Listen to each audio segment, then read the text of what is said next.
redox equation. You know, we have redox titration, so we want to consider redox equation, and in this redox equation we are going to balance it. First thing you must understand about redox equation is that it will involve an oxidizing agent and also a reducing agent. Do you get that now? So it is the both combining together. That's why we call it a redox reaction. So let's quickly consider this one right now. Amen. What we want to do here is that we want to balance this redox equation. The first thing, I'll just take you through the process. There is a shortcut to it, but I want to explain this in details so that when you come across any other one apart from this one, you will be able to solve it and solve it very well. Alright, now look at this. MnO4 minus to give us, you know, we have Mn here, Mn2 plus. Let's start from there. MnO4 minus to give us Mn2 plus. So we are equating these together because they relate, right? Now let's start balancing it from here. How many oxygen do we have here? We have 4. So anytime you want to balance redox equation or redox reaction, when you have the number of oxygen you are having on this one side will determine the number of water you'll be adding at the other side. This is the reactant side. At the product side, if you have 2 oxygen here, it means we are going to add 2 water. If you have, like the way we have 4 oxygen here, we are going to add 4 water here. So we have 4 molecules of water. Automatically we've introduced hydrogen. So hydrogen here, by the time hydrogen is coming back here to form hydrogen ions, and then 2 multiplied by 4, that is 8. So we are going to have 8 hydrogen ions here. In that case, let's check whether we balance this. Manganese is 1 here, it is 1 here. Note that this charge is not the same thing as number of mole.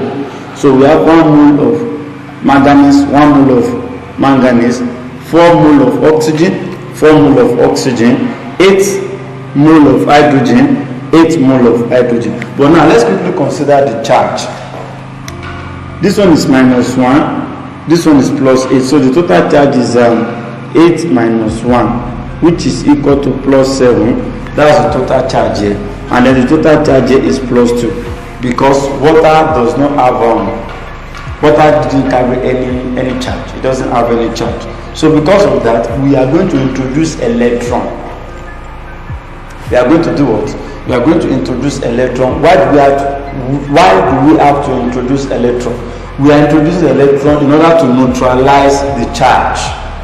And remember that electron is negative. So most of the time when we are adding electron to neutralize where we have higher number of charge, so that at the long run this charge must be equal. If you take away 2 from 7, it will give you 5. In that case, we are adding 5 electron here. So to balance this, we are going to introduce 5 moles of electron. 5 moles of electron to give us Mn2 plus 4 mole of water. Now in this case, this is what we call half redox reaction. What did I say? Half redox reaction. Now we've added electron to this side, to the reactant side.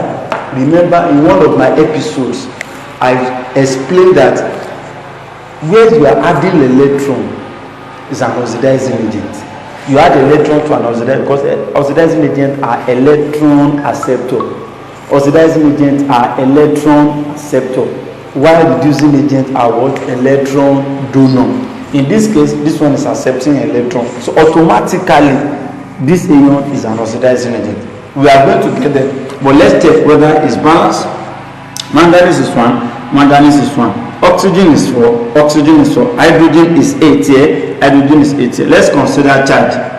This minus 1, minus 5, making minus 6.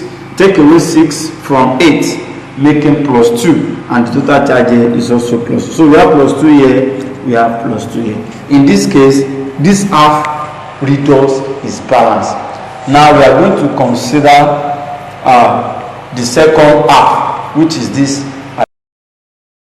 I will blow your mind.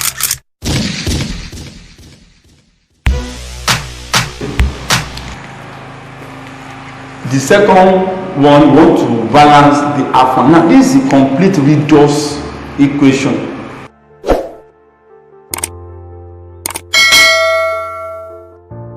This is a complete redox equation. Are you with me? So we have balanced the first half, which is the first one, we equate it to this one. Now the two here, they look alike, so we are going to equate the two together as well. I- which is iodine, to give us I2. Are you with me?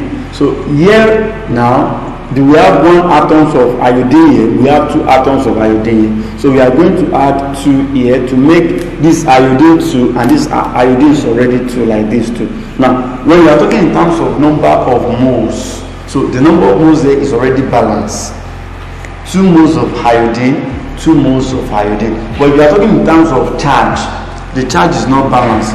This one is 2 minus, whereby the charge is 0, the charge is 2 minus. So where am I going to add electron? If I'm adding electron to this side now, minus 2 plus another minus 2, that will be minus 4. Automatically I'm not going to add electron here because electron is negatively charged. Are we together? So instead of adding electron here, I would rather add my 2 electron here, so that the total charge on this side is negative. I mean at the product side, the total charge at the product side is negative. The total charge at the reactant side is also negative. So this one is 2 minus. Likewise, this one is also 2 minus. So in this case now, we have balanced the charge versus the number of moles. So this is the second half, and this one is also balanced. Now the next thing is that we are going to combine the two halves to make a complete equation. Remember I said something the other time. This is oxidizing half. I mean, this is an oxidizing agent. Are we together? And this is automatically a reducing agent because it's donating electrons here. It's going to transfer this electron. Okay, having done that, we've added 2 electrons here. We've added 5 electrons here. You know, in mathematics, there's a particular law called elimination method when you are solving a particular topic in mathematics. So in this case, we want to eliminate electron. Okay, we want to eliminate electron, and in that, when we are eliminating electron, we must ensure that we have equal number of moles of electron at the oxidizing part and at the reducing part, as the oxidizing agent part and at the reducing agent part. So in this, if you want to eliminate electron here, we can just multiply this by 2, so that the electron becomes 10 there, and we multiply this one by 5, so that electrons becomes 10 here.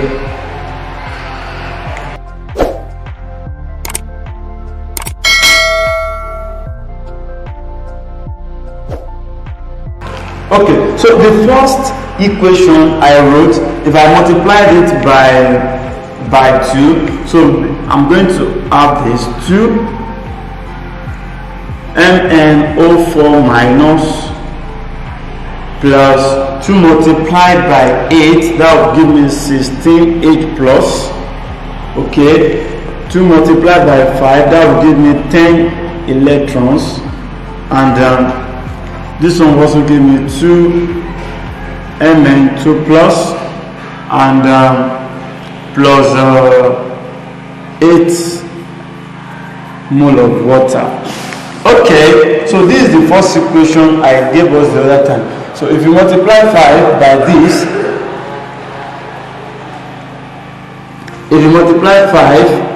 this, it will give us 10 I minus, and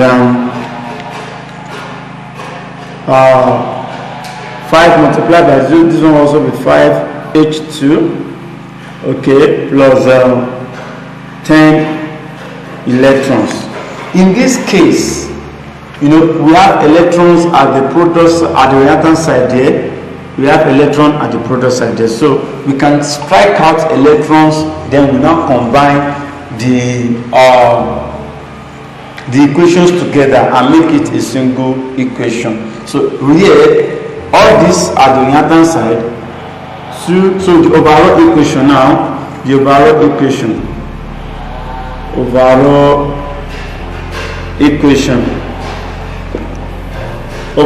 equation now is 2 MnO4 minus plus 16 8 plus, okay, then plus this one is also at the reactant side, so we are going to add 10 high minus to give us, are we together? These are the product side, 2 Mn2 plus 8 mole of water, and then this one is also at the product side, plus 5 mole of iodine. So in this case, this is the complete balanced redox equation of this question. Now, if the question is not asking that which of the species is oxidizing agent and which of the species is oxidation, reducing agent, I repeat, the question can ask you which of the species oxidizing agent or reducing agent. How do you know? Now, an oxidizing agent, we have decrease in oxidation number. An oxidizing agent. An oxidizing agent, we have a reduction in oxidation number. Now, let's me confirm that right now. When you have MnO4 minus, you can calculate the oxidation number of manganese from here. How do I calculate that? Since it carries charge, you just equate it to -1 because of this -1. If it doesn't carry any charge, you equate it to 0, and that means that it will be a complete formula. Do you get it now? That means that it won't carry any charge, but there will be a particular electropositive element here. Okay, so from here, -1, then manganese. The oxidation number of oxygen is constant, and that is -2. So just say plus -2 multiplied by 4 is equal to -1, and then I have Mn minus 8 equal to -1. Then Mn is equal to, now you know when this is cross the equal sign, it becomes plus -1. So the oxidation number of manganese in this formula is +7. But when it crosses to the other side here, this +2, the +2 we have here is now the new oxidation number. By implication, it means that the oxidation number of manganese has reduced. The oxidation number of manganese, oxidation number of what? Of manganese has